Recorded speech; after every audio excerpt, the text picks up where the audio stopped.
Alors en manchette aujourd'hui, une invitation au marché fermier de Saint-Norbert. La municipalité de Lanoret tente de s'entendre avec le MPQ au sujet des traverses piétonnières.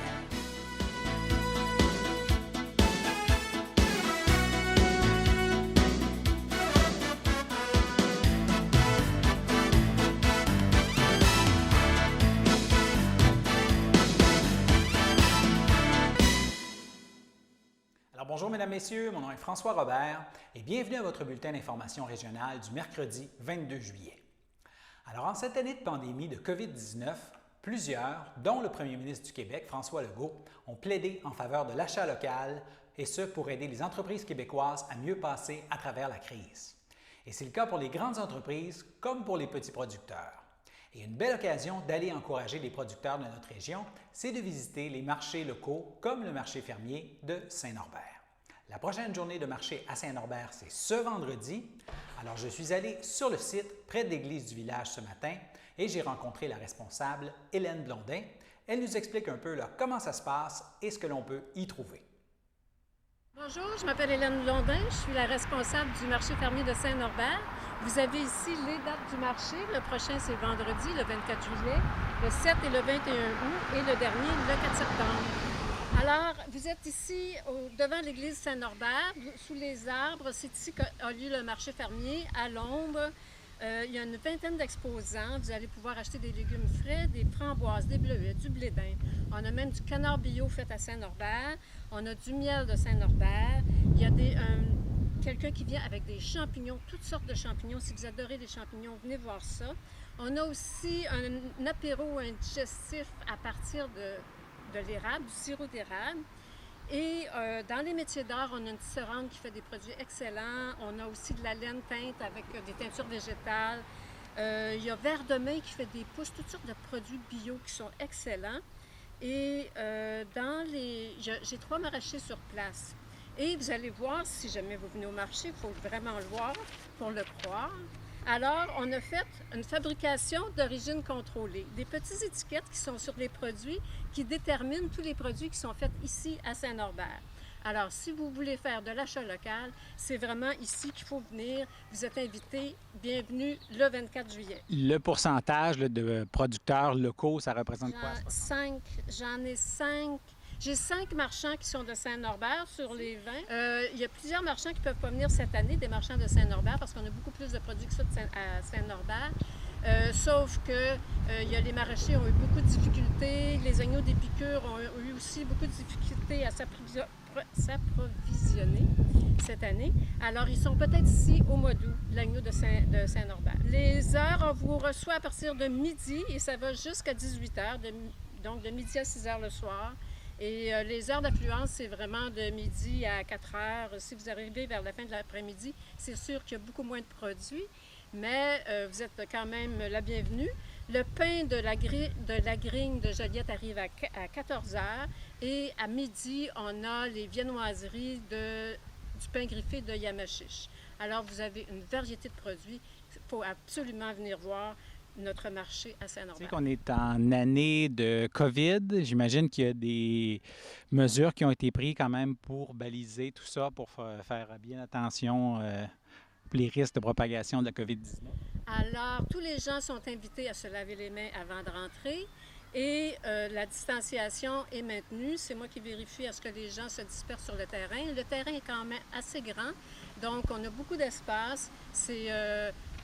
C'est vraiment sécuritaire. Les marchands, eux, ont le masque ou la visière et vous êtes invités à porter le masque aussi. Bienvenue au marché fermier. À vendredi. Alors maintenant, si on regarde un peu le nouveau portrait de la situation pandémique au Québec, à l'échelle provinciale, la santé publique parle maintenant de 5 662 décès reliés à la COVID-19, soit 4 de plus qu'hier, et la santé publique signale aussi 142 nouveaux cas. Et en ce moment, au Québec, il y aurait 235 personnes hospitalisées en raison du coronavirus. C'est 12 de moins qu'hier et 16 personnes se retrouvent aux soins intensifs. Bien sûr, en raison du coronavirus, c'est une personne de plus qu'hier. Et la région de la Naudière compte maintenant 4 427 tests positifs à la COVID-19. C'est 12 de plus que la veille. Cela dit, nous passons maintenant à notre première pause. Le samedi matin, dès 9h30, nos téléspectateurs sont invités au Super Bingo télévisé diffusé de nos studios de Berthierville. Depuis maintenant une vingtaine d'années, plusieurs adeptes de la télévision régionale se sont partagés un montant de 600 $ disponible chaque semaine lors de cette joute de bingo télévisé. Un animateur et 3 bénévoles se succèdent à la caméra dans le but de vous faire passer une petite heure agréable et payante le samedi matin. On peut se procurer les cartes de jeu chez les dépositaires autorisés participants, c'est-à-dire à Berthierville, le dépanneur Formule 1 rue Gilles Villeneuve, le marché IGA Extra sur la rue Gabrielle Brissette, le marché Métro rue Notre-Dame, la pharmacie Proxime rue Frontenac, le garage Pétroté sur la rue Gilles Villeneuve et à Saint-Ignace de Loyola, le marché Aldo rang Saint-Michel, le dépanneur Le Magasin Esso sur le chemin de la Traverse. C'est un rendez-vous tous les samedis matins à 9h30 sur les ondes de CTRB, votre télévision régionale et communautaire.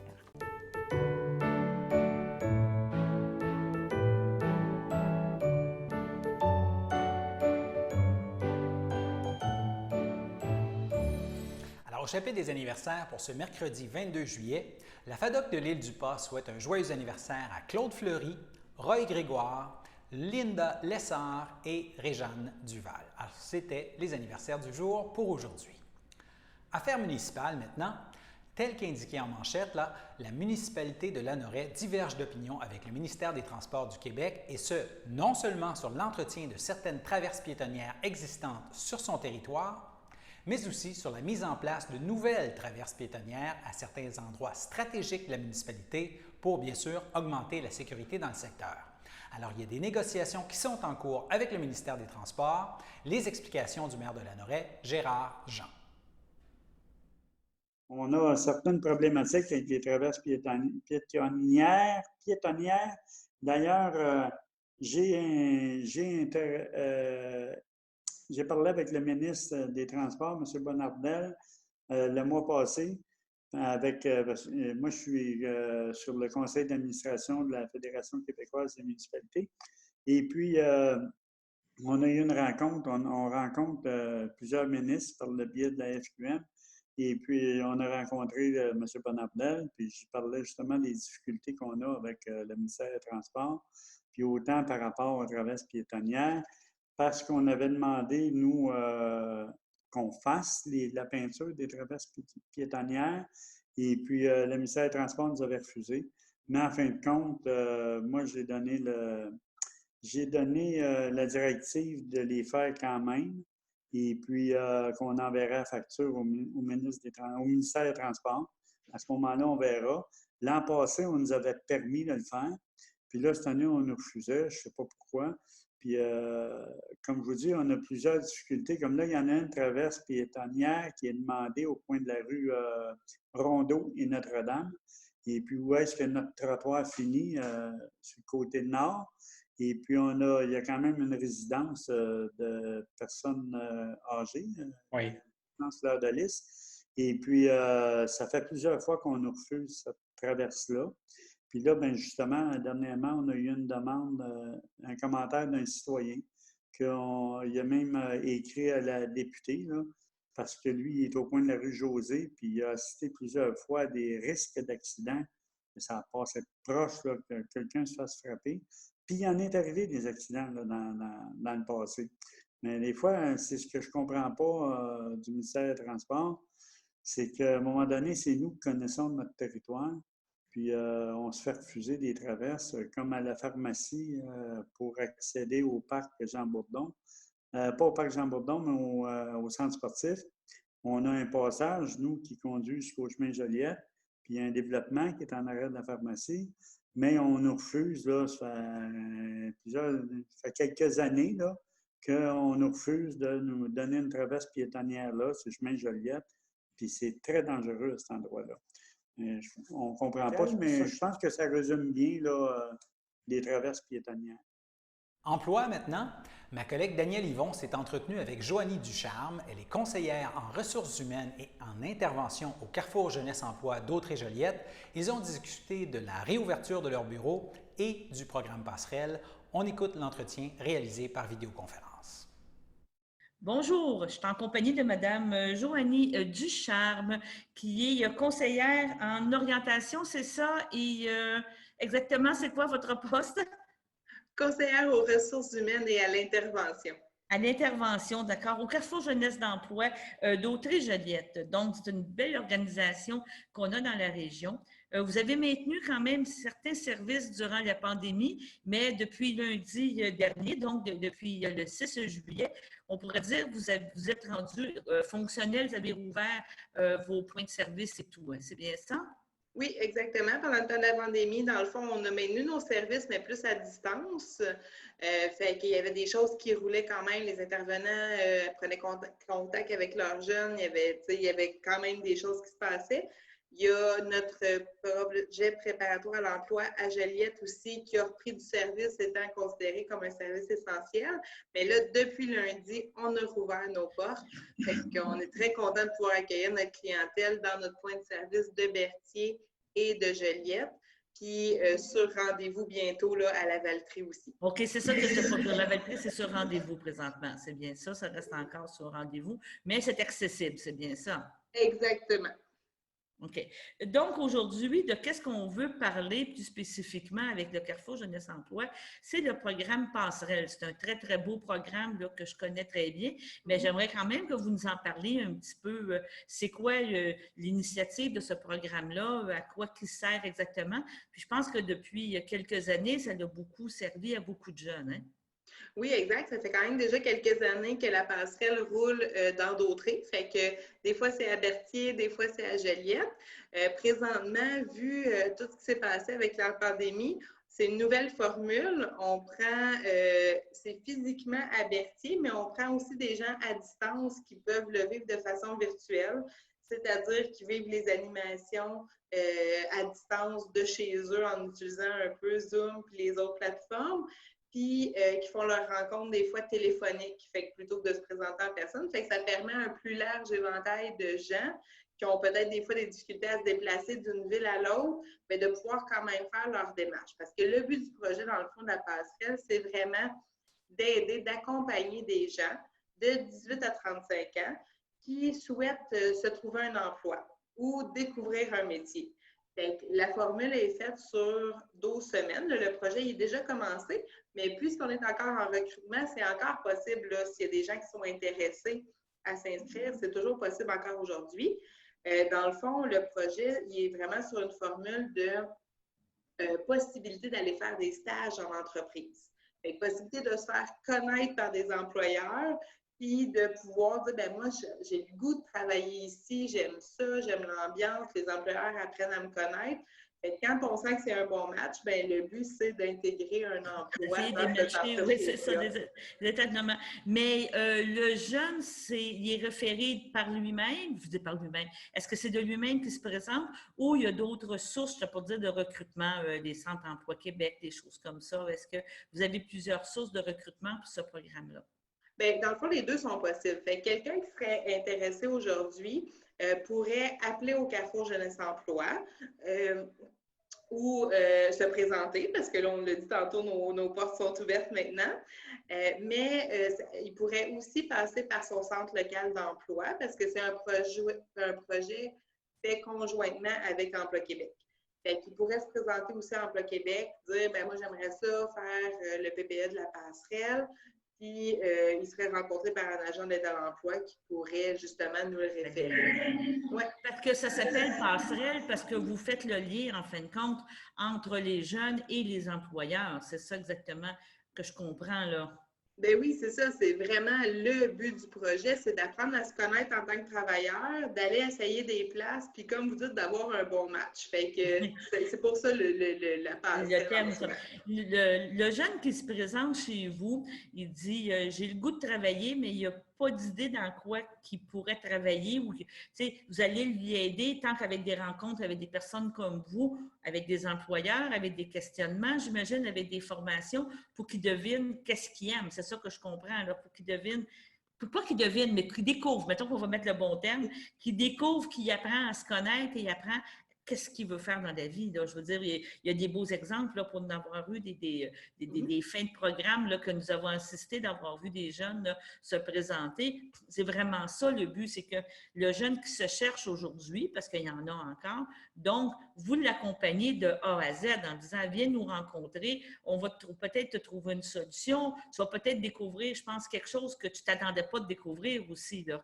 Ah ben oui, puis c'est ça un peu le but du projet, puis c'est pour ça que c'est pas juste des stages, c'est aussi des rencontres individuelles avec des conseillers d'emploi qui connaissent bien le marché du travail, puis que justement, par des animations, par des rencontres, bien, ils vont poser les bonnes questions aux participants, puis pour que les participants sachent qu'est-ce qu'ils ont le goût d'essayer, puis qu'est-ce qu'ils ont le goût de faire. Fait que oui, c'est un peu une découverte de soi-même aussi en même temps, puis c'est aussi des bons trucs sur c'est quoi que les employeurs recherchent comme employés, c'est quoi les belles compétences qui doivent être mises de l'avant pour justement pouvoir appliquer sur un emploi, l'intégrer puis le garder, parce que c'est ça aussi un peu, là.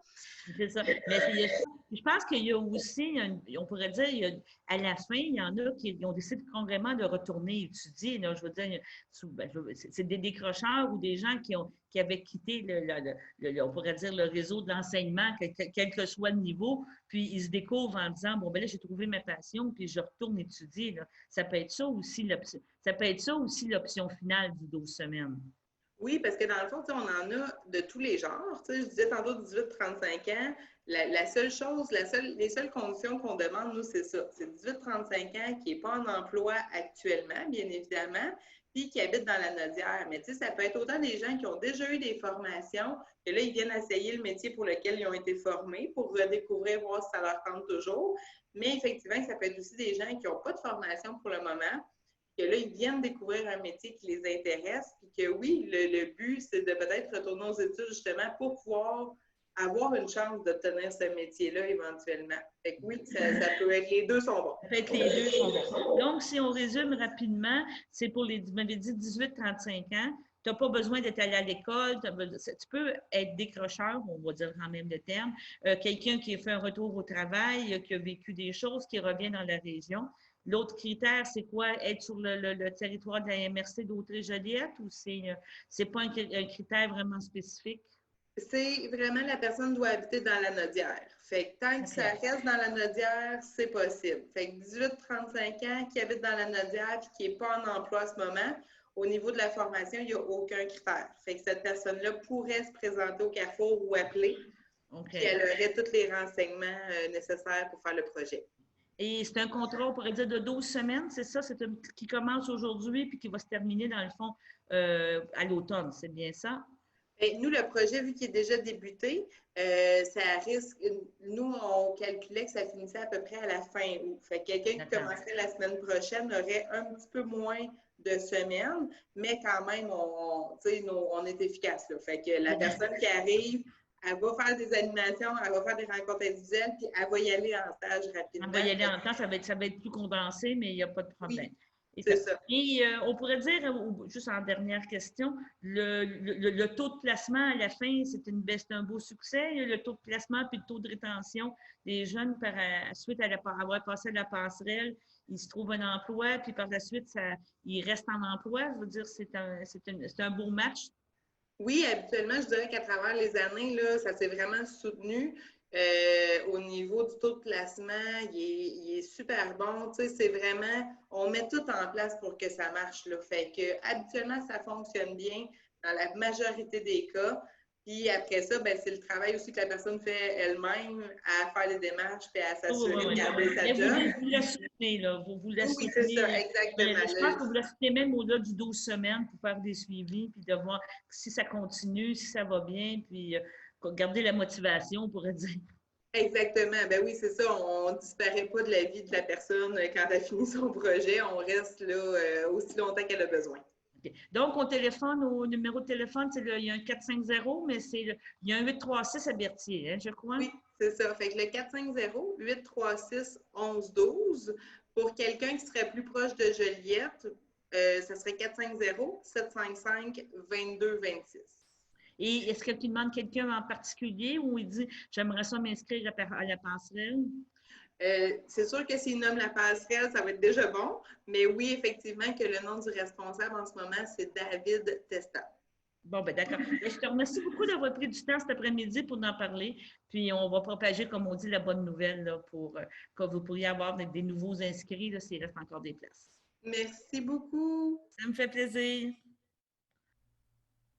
Et nous passons maintenant à notre seconde pause.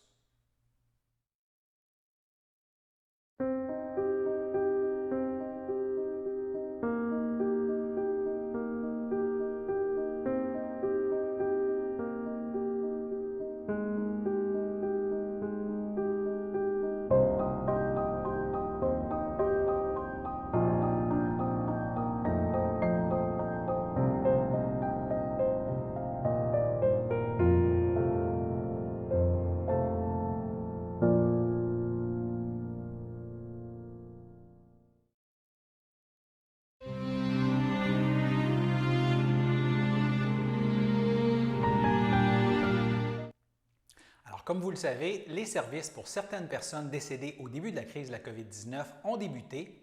C'est le cas notamment pour France Sylvestre, qui est décédée au CHDL de Saint-Charles-Borromée le 8 avril dernier à l'âge de 54 ans.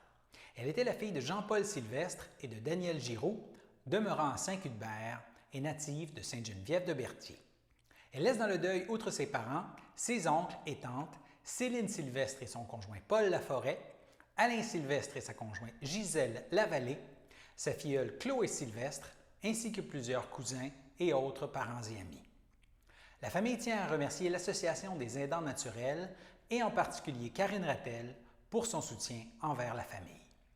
Et la famille accueillera parents et amis le vendredi 24 juillet, ce vendredi, de 19h à 21h, ainsi que samedi, le samedi 25 juillet, dès midi, au complexe funéraire Efterio du 741 rue Notre-Dame à Berthierville, et suivra une liturgie de la parole samedi à 14h en la chapelle du complexe.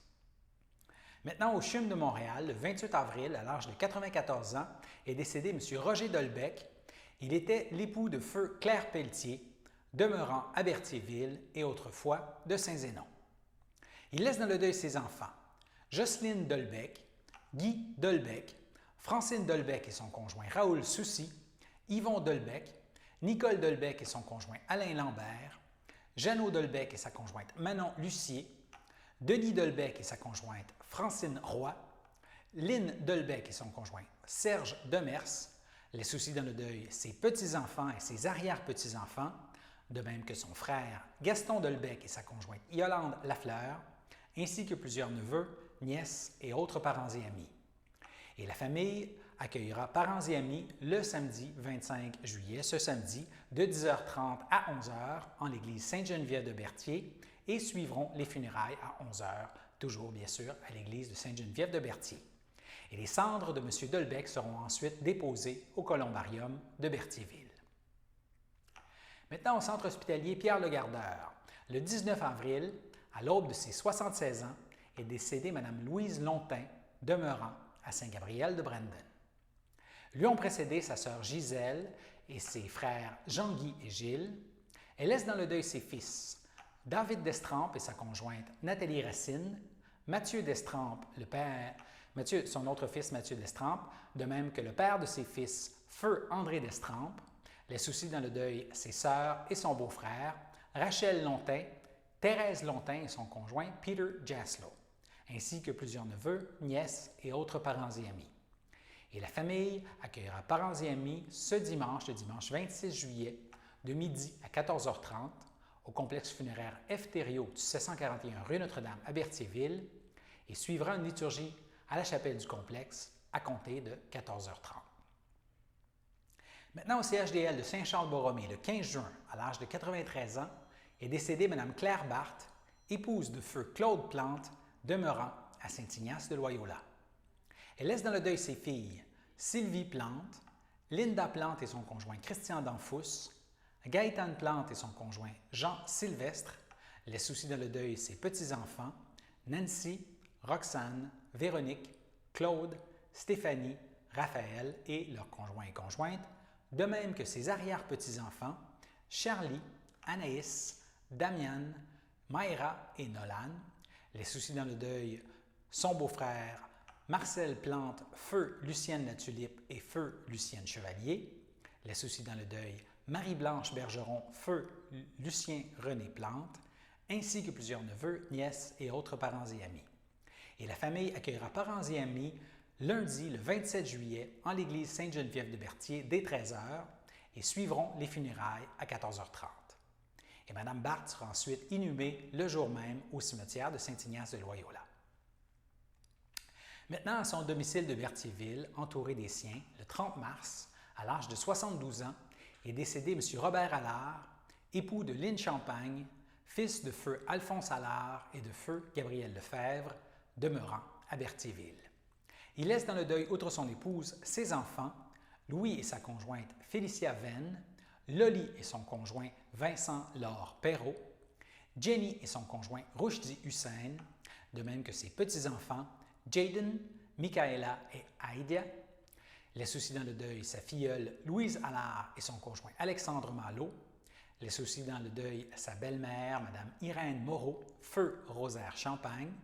Laisse aussi dans le deuil son frère, ses sœurs, beaux-frères et belles-sœurs, Claude Allard et sa conjointe Nicole Germain, Janine Allard et son conjoint Jean-Guy Turcotte, Réjeanne Allard et son conjoint Denis Goyette, Rose Champagne et son conjoint Alain Mirault, Jeanne Champagne, Guy Champagne et sa conjointe Colette Rondeau, Mario Champagne et sa conjointe Chantal Croisetière, Daniel Champagne et sa conjointe Sylvie Laprade, Guylaine Champagne et son conjoint Laurent Sauvé, Jean Champagne, et laisse aussi dans le deuil ses tantes Solange Lefebvre et Janine Latour Lefebvre, ainsi que plusieurs autres oncles, tantes, neveux, nièces, cousins et cousines et autres parents et amis. Et des dons pour la Société canadienne du cancer seront acceptés au salon. La famille accueillera parents et amis le vendredi 31 juillet de 19 à 21h, ainsi que le samedi 1er août dès midi au complexe funéraire Efterio du 741 rue Notre-Dame à Berthierville et suivront les funérailles à 14h en l'église de Sainte-Geneviève de Berthier. Et bien sûr, toute l'équipe de CTRB offre ses plus sincères sympathies aux parents et familles en deuil. Nous passons maintenant à la météo.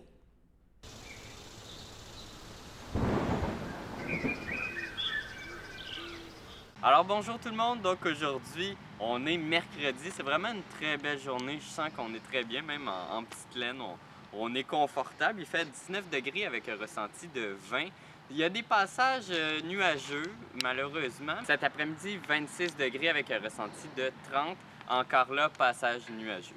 Pour ce soir, on s'attend à des risques quand même assez considérables de pluie avec une température de 23 degrés avec un ressenti de 27.